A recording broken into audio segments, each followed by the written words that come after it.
লম্বা একটা জার্নি শেষ করে পৌঁছে গেলাম সেই কাঙ্ক্ষিত জায়গাতে। আসসালামু আলাইকুম। কেমন আছেন সকলে? আশা করি ভালো আছেন।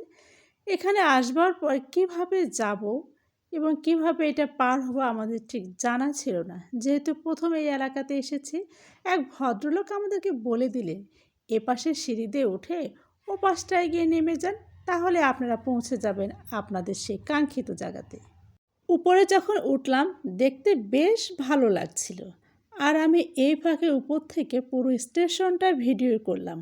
আপনারা যারা এই এলাকার আছেন তারা নিশ্চয়ই বুঝতে পারছেন এই স্টেশনটা কোথায়। আর এই স্টেশনটা হচ্ছে চুয়াডাঙ্গা স্টেশন, যেখানে আমি প্রথম এসেছি। এবং আমি শুধু না, আমার পরিবার সহকারে আমরা প্রথম এসেছি। এত ভালো লাগছিল দেখতে।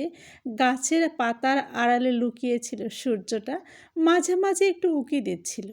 আর ভিডিও করবার সময় আমার হাতটা একটু তেড়াবেঁকা করে নড়ে যাচ্ছিল, যার কারণে ভিডিওগুলো একটু আঁকাবাঁকা হয়েছে, কিন্তু রেখে দিয়েছি। এ কারণে রেখে দিয়েছি, ভালো লেগেছে। বুঝতেই পারছেন নিজের হাতে ভিডিও করা এত স্বাদের ভিডিও কি করে ডিলিট করে ফেলি বলুন। আর এদিকে বেশ সুন্দর একটা ট্রেন আসছিল। ট্রেনে চড়বার জন্য লোকজন যেন জীবন ছেড়ে ছুটে চলে গেল। তারা ট্রেনে উঠে পড়ল। আর আমরা একটু একটু করে হেঁটে হেঁটে সামনে এলাম। এখানে আসতে আমাদের গাড়ি চলে এসেছে। আসলে ট্রেন থেকে নামবার পরে আমাদেরকে গাড়িতে করে যেতে হবে। আর আমরা যেখানে যাব তারা আমাদের জন্য গাড়ি পাঠিয়েছে। আর আমরা অমনি সেই গাড়িতে উঠে পড়লাম। আসলে এতটা জার্নি করবার পর গাড়িতে উঠতে খুব একটা মন চাইছিল না, কিন্তু কিছু করার নেই। সেখানে যেতে হলে আমাদের এই গাড়িতে চড়েই যেতে হবে। গাড়িটা একটু উঁচু ছিল, উঠতে কষ্ট হচ্ছিল, কিন্তু উঠবার পরে বেশ একটা ভালো লাগলো। এই গাড়িতে করে চুয়াডাঙ্গা থেকে এখন আমরা যাব মেহেরপুরে। আমরা সকলেই জানি মেহেরপুর আমের জন্য বিখ্যাত, কিন্তু এত আম গাছ দেখব কখনো ভাবিনি। রাস্তাটা ছিল ভীষণ প্রশস্ত, আর এত ভালো লাগছিল। একটু একটু করে শীত ছিল, আর একটু একটু করে গাছের ফাঁকে ফাঁকে সূর্যের আলো দেখা যাচ্ছিল। আর দুপাশ দিয়ে শুধু আম গাছ।